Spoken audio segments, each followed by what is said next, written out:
You're stout. I don't know how long you are, but you are stout. If this is what they're giving you, this is what you gotta take. Look at that. Look how fat you are. Am I fat shaming you? Just not shameful. It's like, yeah. I'm sorry. Does that make you? Is that awkward for you? All right. Appreciate you guys having me stay here last night, and I want Timmy to show us his tattoo. Oh yeah. Let's get a good look at that. Oh, that's pretty. I love the crawl. When did you get it?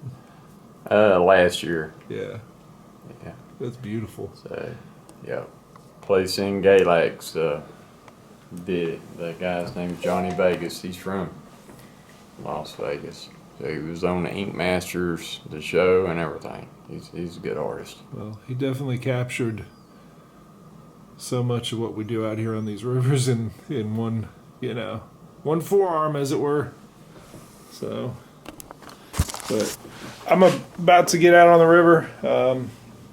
We got one little rigging trick to show you guys before we do that. So, well, I'm trying to show y'all a trick with a Z-Man Elastic. One of the big complaints from people is that it's difficult to rig it because it kind of pushes the plastic out of the way. Specifically using a screw lock can be very difficult. So if you're a screw lock fan, but you also like Elastic and Z-Man, came up with a little trick to make the plastic a little more usable. I put the Z-Man product in the freezer for 20 to 30 minutes, and it firms it up almost more like a typical plastic, and it makes it a little bit easier to work with. You got to work pretty quickly. I put the jig in there too.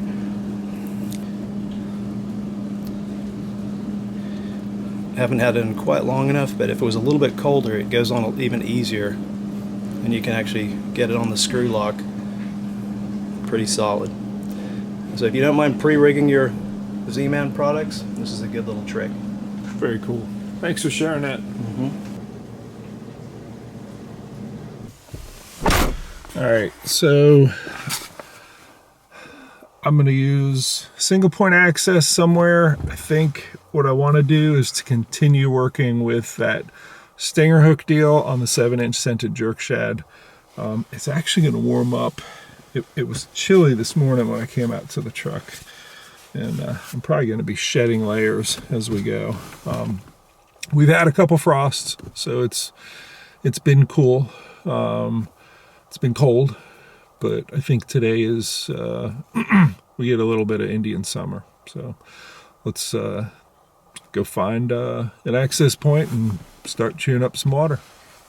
All right, so I stopped here at Dreschler's campground. It's just north of Liverpool, and I did pay the I think it was $25 to stay here tonight, so I'm gonna stay an extra day. And it's I've not been in a rush today, but I'll eventually get to some water and get some fishing. I wanted the peace of mind knowing that I knew where I was gonna stay tonight. And I've never stayed at Dreschler's. I've stayed at Riverfront, I've stayed at Ferryboat, and I've stayed other places up here, but Dreschler's is the first time. And he says that they're actually closing this coming Tuesday for the season, so I kind of just got it in time to catch the end of it.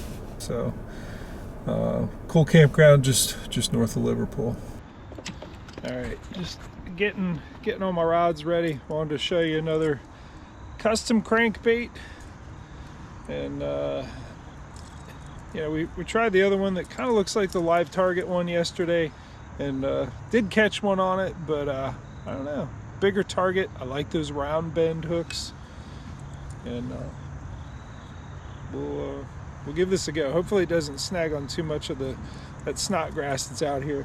I think it's going to, and after talking to the guys at the campfire last night, a common common denominator was crankbaits on their bigger catches. So it's still quite low here at this launch on the river. So I'm gonna have to walk it out a good bit.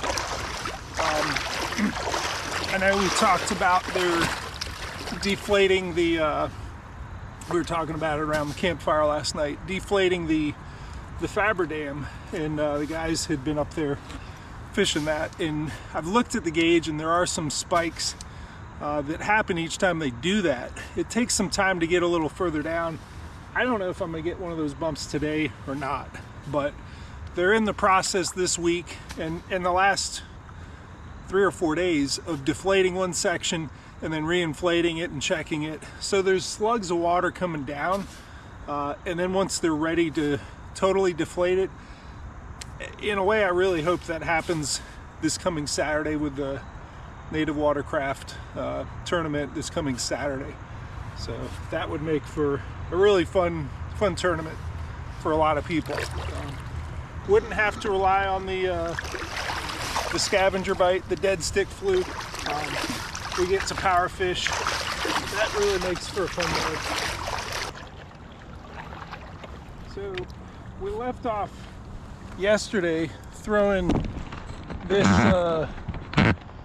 7-inch scented jerk shad with the stinger hook. I really want to fully flesh out making this work, doing things like keeping the tail straight.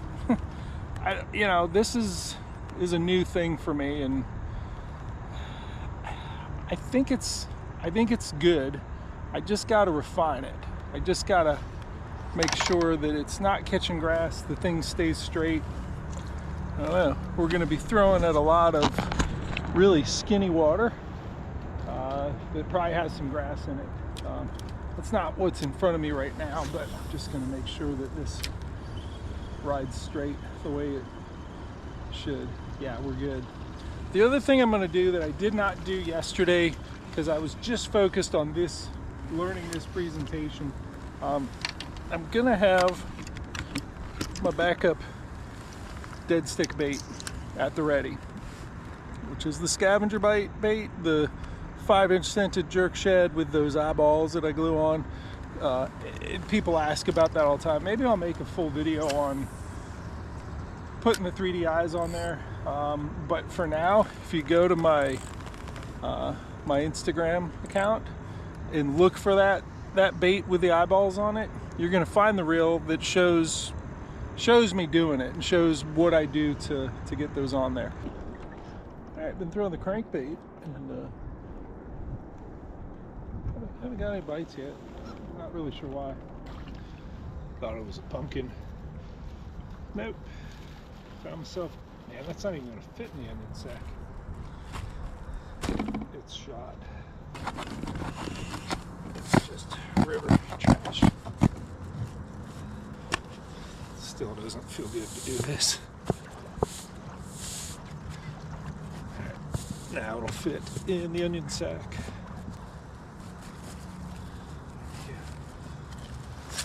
The only ball I got. After these floods, lots of kids leave the balls out in the yard, lose them.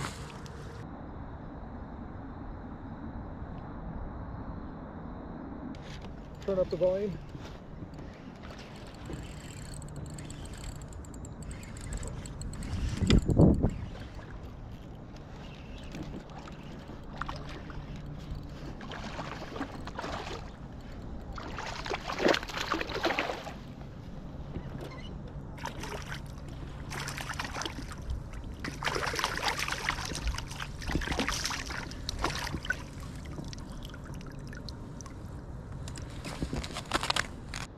So, because I had seen where the fish were, I knew, hey, it probably makes sense to give them something I know they're going to eat, which is the 5-inch scented jerk shad dead stick. If you can see kind of behind me, there's a end of the island there, and there's this grass bed on the shallow water right at the tail end of it. That it kind of goes from that side of the island diagonally over here, and there's a deeper water area with nice rock,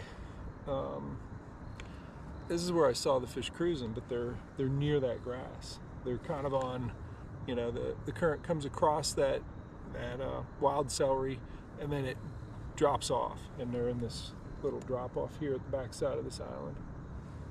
Yeah, the ones I saw were really bigger than that one. That one was probably, I don't know, 15 and a half, maybe 16. I definitely saw some upper teens, 19s. I don't know that I saw 20. I saw 18s and 19s. So they're in the area. All right, I want to teach you a low clear water sight fishing concept that should help you. The power fishing thing is not firing off yet, so it's really the 5-inch scented jerk shad dead stick I think that I have the most faith in. And in order to do that, you have to really have precision placement of your bait.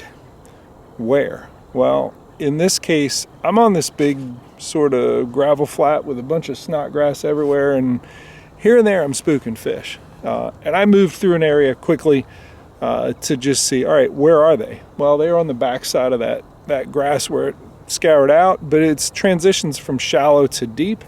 But also, even if it is shallow, I've seen them near isolated boulders. Now, you get your, and I got the Hobie I wear, these are the Sightmaster, great lenses. You need to be able to see,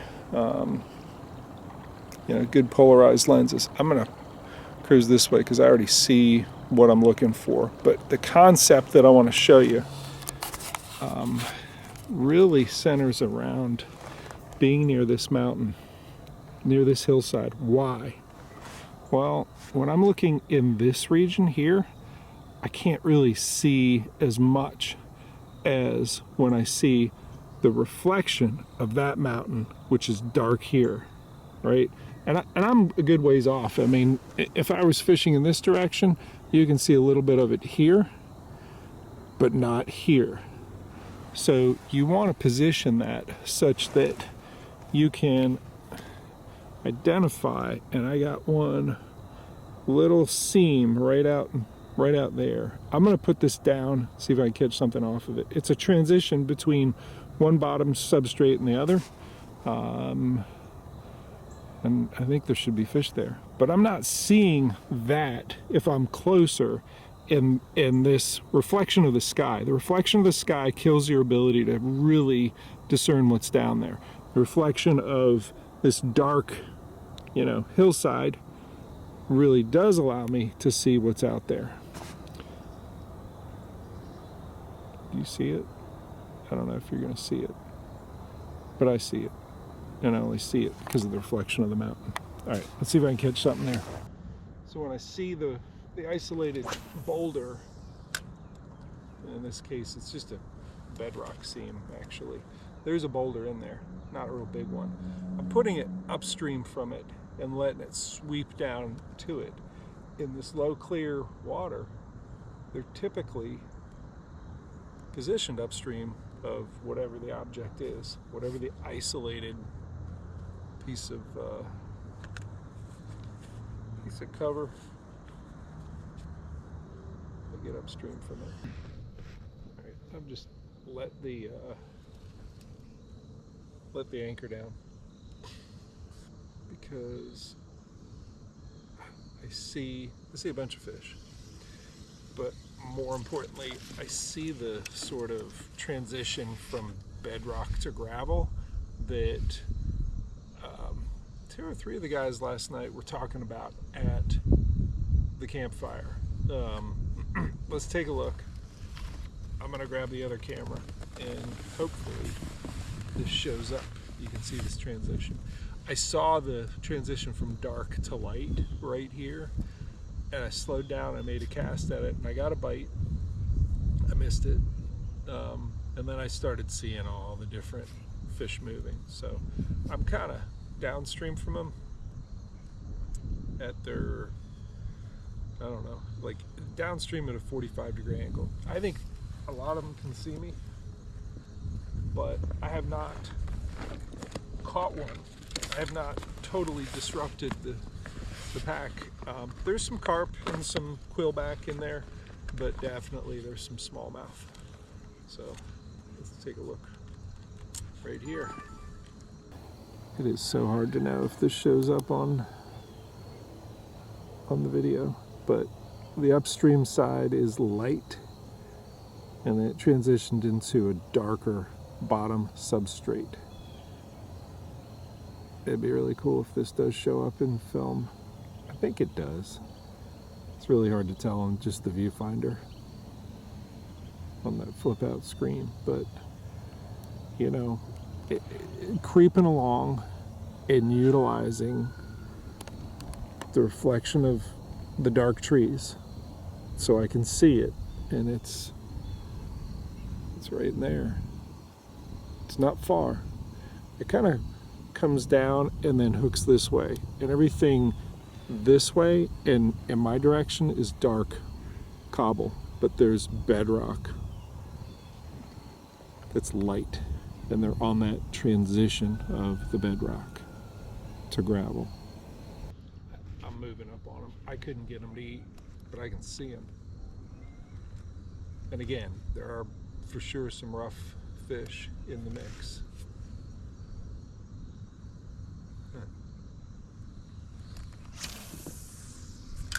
The macro view on what this is that I just came through a bunch of really shallow stuff, like a long stretch of it. And this is the first bit of a little bit deeper water that I've found, and it looks like it deepens up here. So this is the taper up, probably of some pretty good depth for a little while. Here's a fish in this first example of deep water.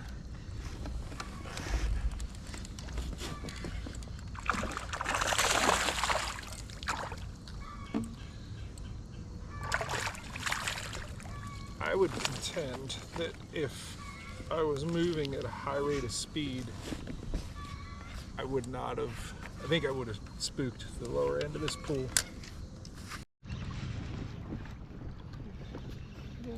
Seems like where I'm seeing them, and the last two I've caught have just been in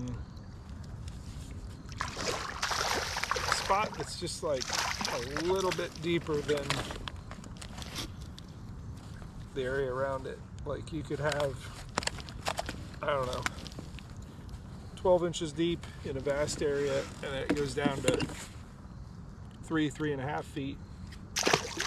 There's two fish laying in there. If the whole area is 3 or 4 feet and it drops to like 6, I think that's similar to where I saw them at the back of that island. And I think I want to go find more of that deeper, a little bit deeper than everything else around it. Would be good to find more of that.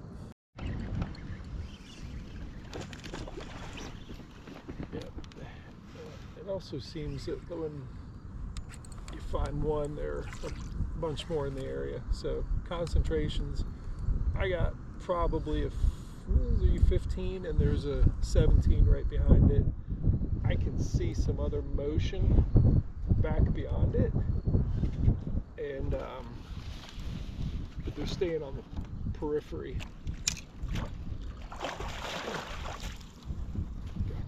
You know, if I can get into a situation where I can finesse fast, in other words, you know, you pop it in, you let it get to the bottom,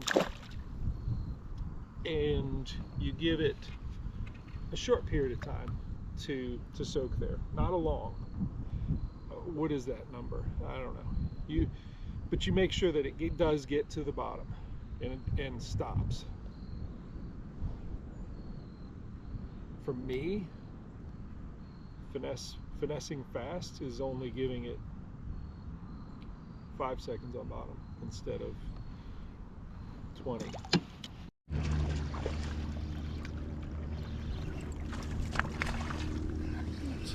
Nice one. I think the key to doing this dead stick thing or power fishing in here is just recognizing the right time to do each. And they turn on and off, and it's been slow. It has been slow. That's why I've been doing this. But I gotta think there is a power fishing presentation that I can snap them out of it with. I might mess around with the crankbait again. I know when the crankbait starts slamming into things,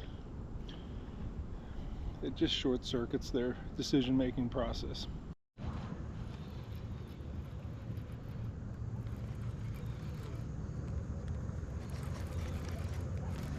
Oh yes, a leaf on every cast, guaranteed, money back guarantee. You will catch a leaf every cast. Oh yes, a leaf on every cast, guaranteed, money back guarantee. You will catch a leaf every cast. I want to throw this, it's not working.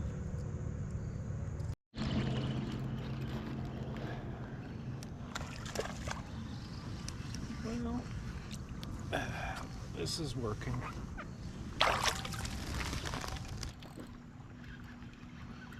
So I figured at some point this idea of finessing fast and continuing to throw, you know, to targets that I see out there was going to eventually get me something significant. And I think that fish, yeah, he's right there. It's a good fish. Loosen that up a little bit. It's right in the corner. Keep you buttoned. Yeah, you're stout. I don't know how long you are, but you are stout. Very stout. You know, I want to power fish. I want to power fish so much because it's so good when it happens, but if this is what they're giving you, this is what you gotta take. Look at that. Look how fat you are. Am I fat shaming you? A little bit. It's just not shameful. It's like, yeah. I'm sorry. Does that make you? Is that awkward for you? I don't think he's that long. Just really fat. Yeah. Yeah. Just a really super stout 17 1/4 chunker. See you later, chunker.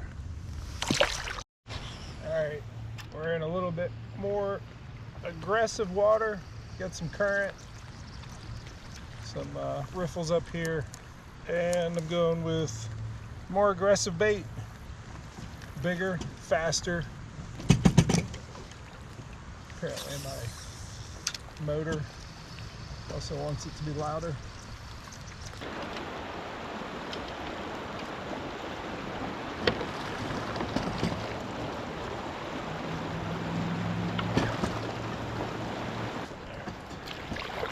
I'm not run aground yet, but I can tell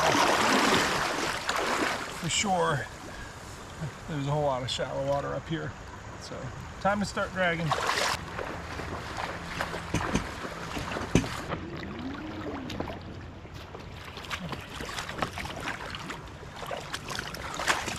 Myself a nice cooler lid. Throw that up front.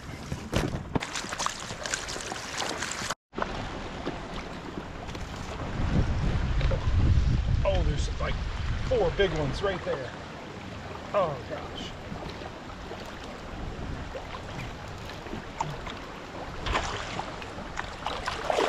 Throw that other one in because the other ones are bigger and they're pretty excitable. Have not landed this one. Oh, yep.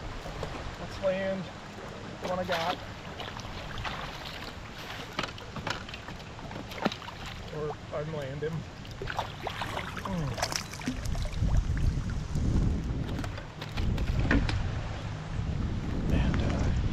friends that are pretty excitable. Sometimes this works. I'm gonna let you breathe, dude. Alright. That's pretty cool. I got him on the 7-inch scented jerk shad. And it was the, yeah, look at that. I got him on the trailer hook. Stinger. Did it sting you? I'm sorry. Bye bye. Alright, so if you didn't watch the prior video, I started using stinger hooks. This one's the octopus hook. I started with the treble hook and then went to this octopus hook. The octopus hook does pretty well. It's the same one that, it's a Gamakatsu. Same one that Josh uses for nose hook flukes. Alright, this is, oh, did you let go? I can't believe you let go. I just hooked another one, same spot, and didn't get him. It's the first example of some deep water with really nice current that I've seen in a while. Alright, so that's encouraging. That's the first example of any fish really charging out a moving bait. It was associated with some depth and some current, some interesting current, and there was a bunch of nice fish there. So one in pretty swift current. The only issue is, man, as soon as I get away from that ledge, I'm slammed right into shallow swift current, and it's banging the motor. I freaking hate it. Yeah, it's a hard spot to be in. I will tell you, the overwhelmingly great news is that the stinger hook, the octopus stinger hook, is really helped me catch a lot of fish that I don't think I was catching on the main hook. I don't think I've landed one today that's not been on the stinger hook, so stinger hook is a good idea. Ooh. So I started throwing the crankbait because I found an area that didn't have a lot of that snodgrass. Let's stop you, motor. And this guy jammed it. Yep, it's one of those little customs. Oh, it's a good fish too. God.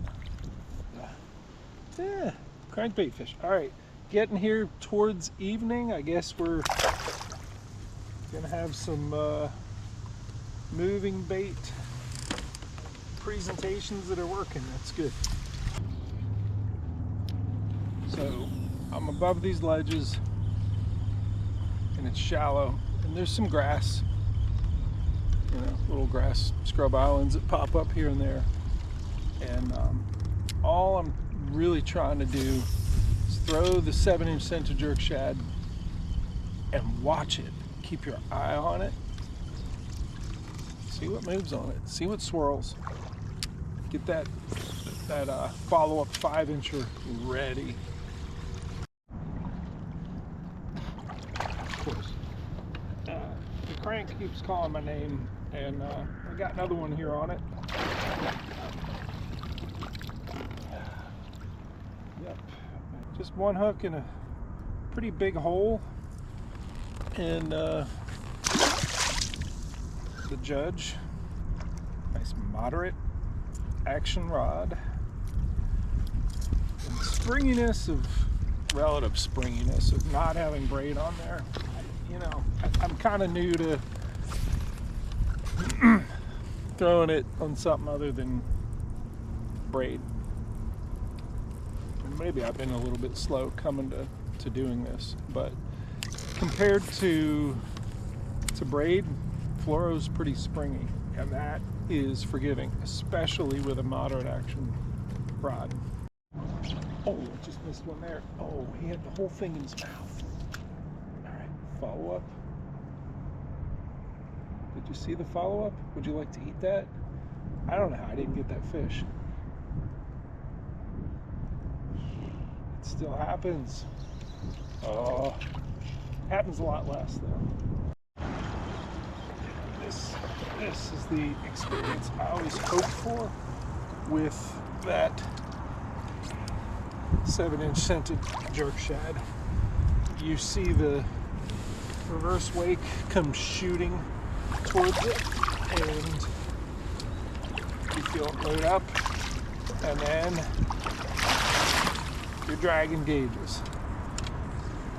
And I gotta tell you, I'm happy because you can see the main hook would have missed him. That's awesome. So the last 2 days, really, 2 short days, but that I've been out here, have not been very good on the big fish. They just haven't. But it's been incredibly productive for me because this whole stinger hook thing is working. It is working. We just don't have the right conditions for there to be a real aggressive bite.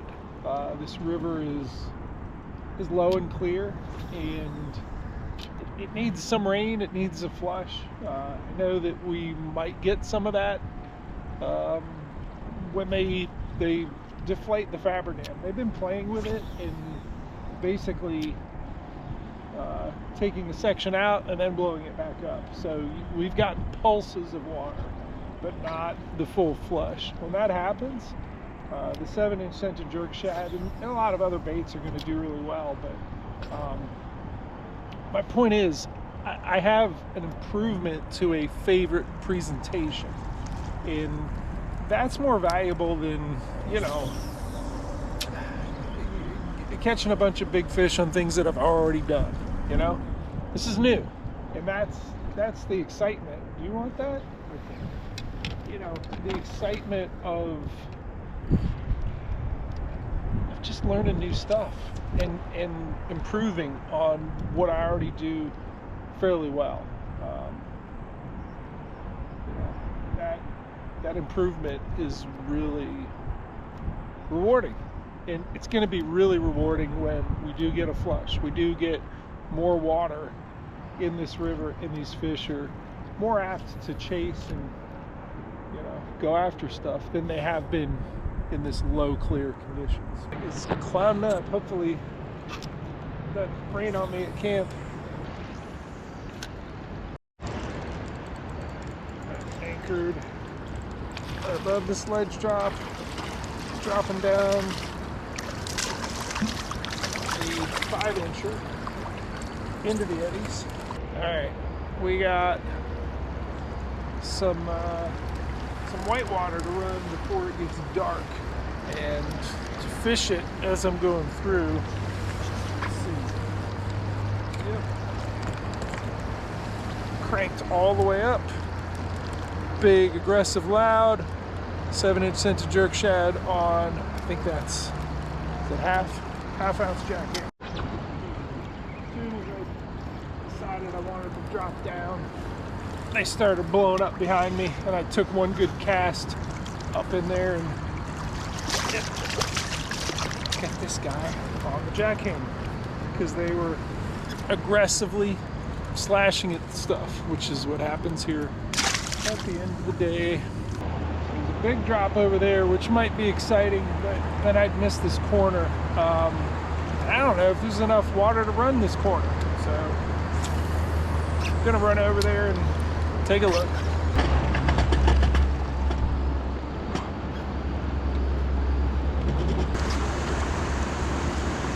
It's not. I gotta lower it down.